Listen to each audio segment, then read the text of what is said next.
Perjalanan panjang Salman Al-Farisi menemukan Islam. Barang siapa yang mendapatkan petunjuk Allah, tidak ada yang dapat menyesatkannya.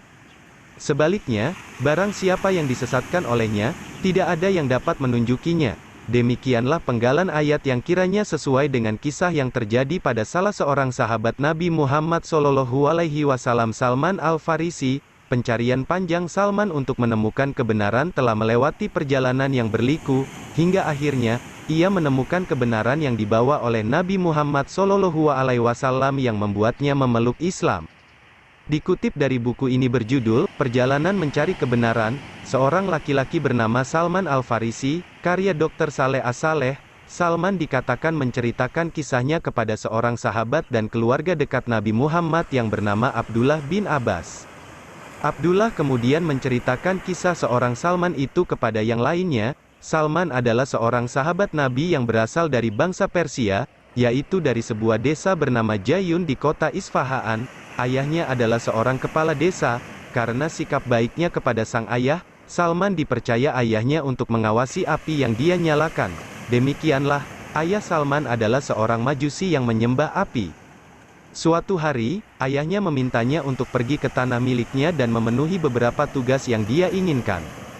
Namun dalam perjalanan menuju tempat yang dituju, ia mendengarkan suara orang-orang yang tengah sholat di dalam gereja Nasrani. Selama hidupnya, Salman memang dibatasi ayahnya dari dunia luar. Rasa penasaran membuat Salman masuk ke dalam gereja dan melihat apa yang mereka lakukan. Saat melihatnya, Salman mengaku bahwa ia menyukai sholat mereka dan tertarik terhadap agama Nasrani.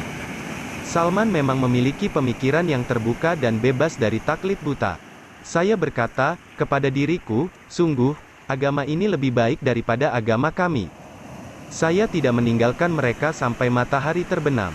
Saya tidak pergi ke tanah ayahku. Salman menganggap agama tersebut adalah keimanan yang benar.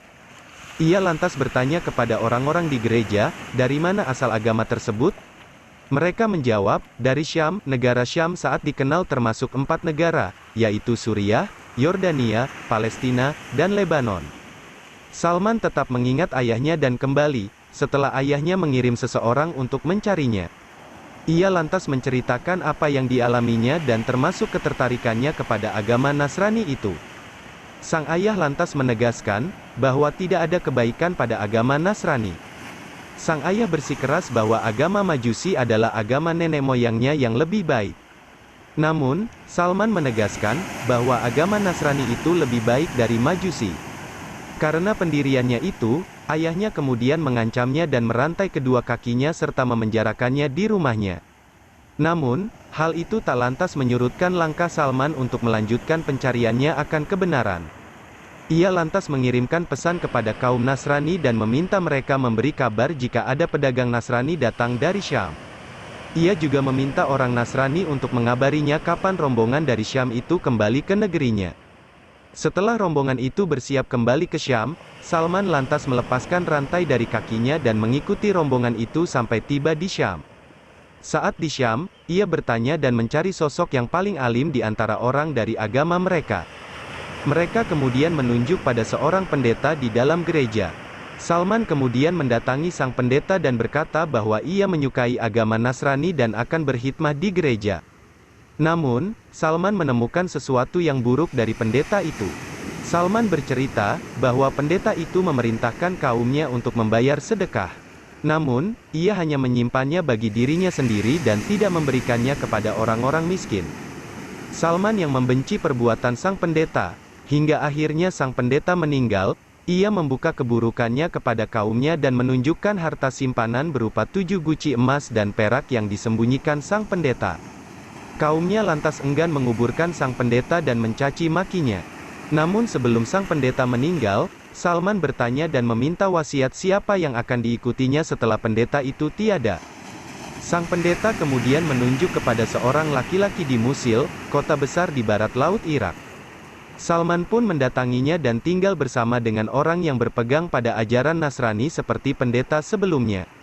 Ketika ajal mendatangi laki-laki itu, Salman kemudian meminta kepadanya wasiat untuk mengikuti orang lain yang berada di atas agama yang sama. Laki-laki itu kemudian menunjuk pada seorang laki-laki di Nasibin, sebuah kota di tengah perjalanan antara Musil dan Syam, bernama Fulan bin Fulan. Hal serupa kembali terjadi, sosok yang diikuti juga meninggal, setelah Salman mengikutinya beberapa waktu. Wasiat yang sama lantas diminta Salman kepadanya sebelum ajal menghampiri. Laki-laki itu mewasiatkan Salman untuk bergabung dengan seseorang di Amuriyah, sebuah kota yang merupakan bagian dari wilayah timur Kekaisaran Romawi. Setelah mendatang orang yang dimaksud, Salman kemudian bekerja dan mendapatkan beberapa ekor sapi dan seekor kambing. Ajal mendekati laki-laki Amuriyah tersebut, Salman pun mengulang permintaannya. Namun, kali ini jawabannya berbeda.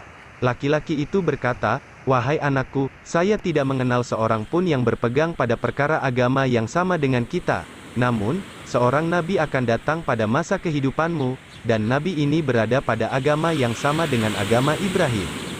Seperti yang terkandung dalam Quran Surat Al-Baqarah ayat 132, Nabi Ibrahim mewasiatkan ucapan kepada anak-anaknya untuk tidak mati kecuali dalam memeluk agama Islam.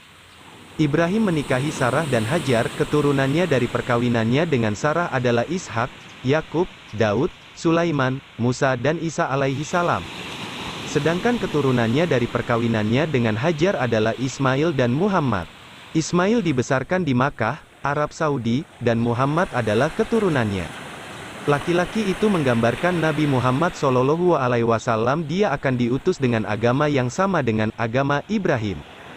Dia akan datang di negeri Arab dan akan hijrah ke wilayah antara dua wilayah yang dipenuhi oleh batu-batu hitam, seolah telah terbakar api. Ada pohon-pohon kurma tersebar di tengah-tengah kedua tanah ini. Dia dapat dikenali dengan tanda-tanda tertentu.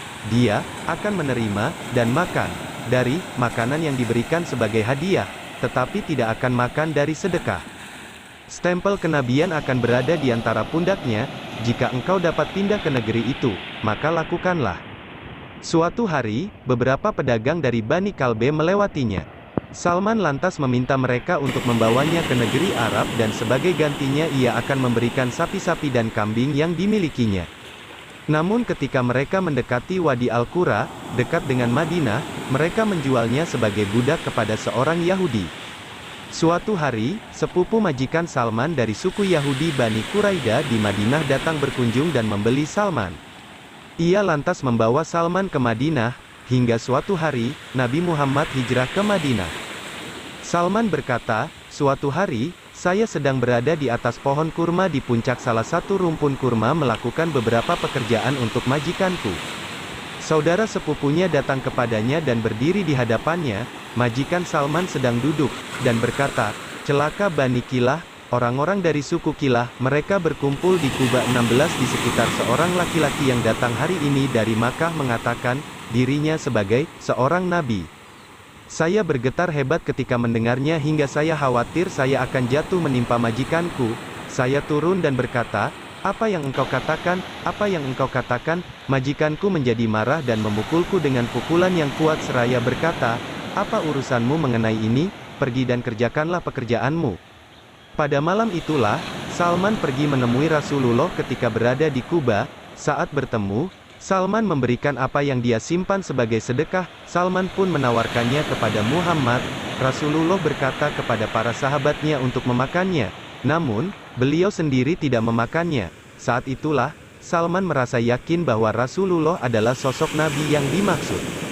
Salman kemudian mendatangi Nabi kembali dan membawa hadiah untuknya di Madinah. Ia mengatakan kepada Nabi, bahwa dirinya tidak melihat Nabi memakan makanan dari sedekah. Karena itu, ia meminta Nabi memakan hadiah darinya. Nabi lantas memakannya dan memerintahkan para sahabatnya untuk melakukannya. Saat itulah, ia melihat ada dua tanda kenabian pada diri Rasulullah. Pada pertemuan ketiga, Salman datang ke Baqiul Garqad, tempat pemakaman para sahabat Nabi. Yang mana, saat itu Nabi tengah menghadiri pemakaman salah seorang sahabatnya. Saat itu, Salman menyapanya dengan sapaan Islam, "Assalamualaikum," dan kemudian berputar ke belakangnya untuk melihat stempel kenabian yang digambarkan kepadanya. Ketika Nabi melihatnya, beliau mengetahui bahwa ia tengah berusaha membuktikan sesuatu yang digambarkan kepadanya. Beliau melepaskan kain dari punggungnya dan membiarkan ia melihat stempel itu. Salman berkata, "Saya mengenalinya, saya membungkuk dan menciumnya dan menangis.